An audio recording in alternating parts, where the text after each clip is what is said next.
अस्सलाम वालेकुम जी। इस वीडियो में आप देखेंगे कि एक टेक्स्ट फाइल को कैसे जनरेट किया जाता है। टेक्स्ट फाइल जो होती है वो परमानेंट डेटा को स्टोर करती है, अनलाइक एरेज। और एरेज जो है टेम्परेरीली डेटा को स्टोर करता है जब तक प्रोग्राम रन कर रहा है। एरे के अंदर डेटा स्टोर रहता है, लेकिन अगर लेटर ऑन आपको डेटा की दोबारा से ज़रूरत पड़े तो फिर आपको टेक्स्ट फाइल की ज़रूरत पड़ती है। तो टेक्स्ट फाइल क्योंकि आपकी सेकेंडरी स्टोरेज के ऊपर जनरेट होती है। और अच्छा, जनरेट करने से पहले, टेक्स्ट फाइल को क्रिएट करने से पहले आपने मेक श्योर करना है कि आप ये नेम स्पेस इंपोर्ट की हो सिस्टम डॉट आईओ।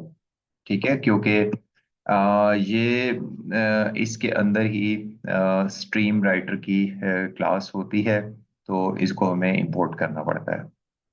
तो देखें जी, आपने कैसे कोड है ये। बाय डिफॉल्ट आपको ये मेन और ये मॉड्यूल प्रोग्राम आपको नजर आएगा। आपने just you will start writing code from this point. इसमें हमें पहले एक हमें लिखना पड़ेगा जी, यूजिंग आपने एक बना लें, राइट एक इंस्टेंस बनाना है उस क्लास का। Right as new stream writer. अच्छा, अच्छा, इसके अंदर आपको you will have to provide the address. ठीक है, ये हमने क्लास यूज कर ली और इसका ये एक हमने इंस्टेंस जनरेट कर लिया। अब इसी राइट को हम यूज करेंगे। अब यहाँ पे हमने पाथ देना है उस फाइल का जो हमने क्रिएट करनी है। तो इसके लिए आप ये करें कि आप सीधा डेस्कटॉप के ऊपर मैं जाता हूँ। वैसे तो आप कहीं भी क्रिएट कर सकते हैं। लेट से ये मेरे पास एक फाइल है, ABC इसका नेम है। तो मैं इसका पाथ कॉपी कर लेता हूँ, अदरवाइज आप किसी भी फाइल का पाथ कॉपी कर लें और बाद में आपको मैं बताता हूँ कि आप कैसे इसमें चेंजेस कर सकते हैं। यहाँ से आप कॉपी पाथ कर लें। और अगर आप कोई ओल्डर वर्जन यूज कर रहे हैं तो आप इसकी प्रॉपर्टीज में जाके भी यहाँ से आप पाथ देख सकते हैं। ठीक है, अब हम वापस आते हैं, हमने पाथ को कॉपी कर लिया है और इसके अंदर हम मैं इसको पेस्ट कर देता हूँ। अब क्योंकि वो फाइल तो कोई और फाइल थी, मैं यहाँ पे इसका सिर्फ नेम चेंज करूंगा क्योंकि मैं अपनी फाइल जनरेट करना चाह रहा हूँ। तो लेट्स से मैं इसका नेम रख देता हूँ जी, sir Mushtaq dot T X T. ये टेक्स्ट फाइल के लिए है। ओके। अब हम इस फाइल के अंदर, पहले ये जनरेट हो जाएगी। अब इसके अंदर हम कोई एक लाइन ऑफ टेक्स्ट राइट करके देखेंगे। तो अब हम यही राइट वाला एक जो इंस्टेंस हमने क्रिएट किया था इसी को हम यूज करेंगे। तो इसी के अंदर आपको उस स्ट्रीम राइटर क्लास के जितने मेथड है वो मिल जाएंगे, जैसे राइटर डॉट आपको मिल जाएगा राइट लाइन, क्योंकि हम लाइन राइट करने जा रहे हैं। और आप यहाँ पे इसके लिख सकते हैं जी कि आई am computer science teacher. Code लिखने के बाद अब हम इसको रन करके देखते हैं। और आपने इसको कोड को एग्जीक्यूट जरूर करना है एक बार। और फिर हम देखते हैं कि क्या इसने ये जनरेट किया फाइल या नहीं की। ओके जी, अब हम जाके देखते हैं डेस्कटॉप के ऊपर, क्योंकि हमने इसको पाथ डेस्कटॉप का दिया था और नेम ये दिया था।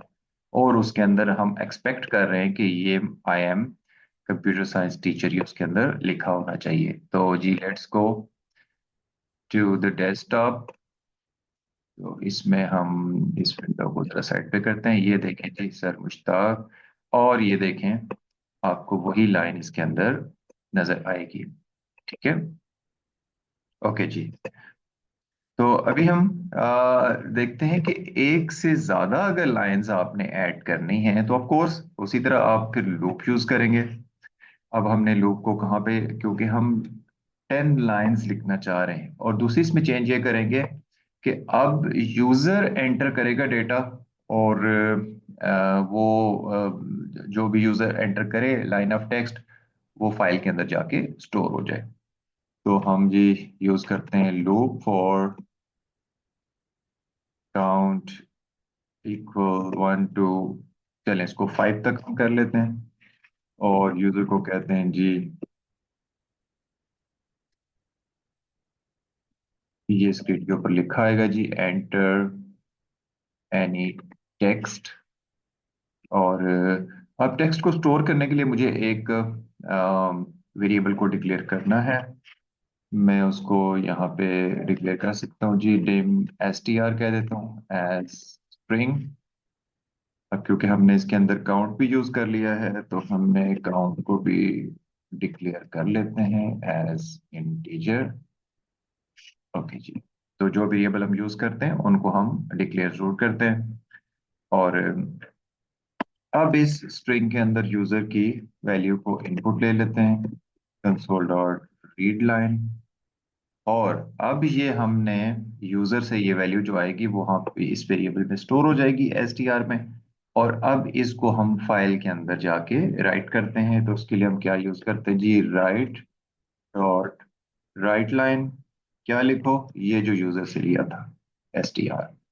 अब ये लूप 5 टाइम चलेगी। अब वट एवर जो भी आप एंटर करते हैं वो उसके अंदर एंटर होती जाएगी। चले जी, इसको हम दोबारा रन करते हैं और देखते हैं कि ये हमें क्या फाइल के अंदर देता है। देखें जी, क्या कहते हैं जी, एंटर एनी टेक्स्ट में लिखता हूँ जी कि माय नेम इज मुश्ताक। ठीक है, फिर कहता है एनी। अब मैं दूसरी लाइन लिखने जाता हूँ, ठीक है ना, आई टीच कंप्यूटर साइंस।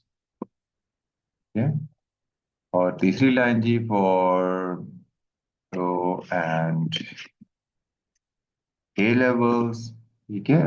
और 1 2 3 हो गया, और भी लाइन है तो आई लिव इन इस्लामाबाद। ठीक है। और एक आध और लाइन भी हम एंटर कर सकते हैं, पाकिस्तान इज माय कंट्री। 5 दफा लूप उसने इनपुट लिया। और मैंने जब ये आखिरी मरतबा एंटर किया तो लूप ब्रेक होगी। अब हम देखते हैं इसका रिजल्ट जाके। ये हमने फाइल जनरेट की थी और आप देखें ये सारे का सारा डेटा जो है वो फाइल के अंदर आ चुका है। तो इसमें आपने ये सीखा कि किस तरह फाइल के अंदर हमने पहले एक लाइन राइट करना सीखी टेक्स्ट फाइल के अंदर, और फिर हमने मल्टीपल लाइंस उसके अंदर स्टोर करना सीखा।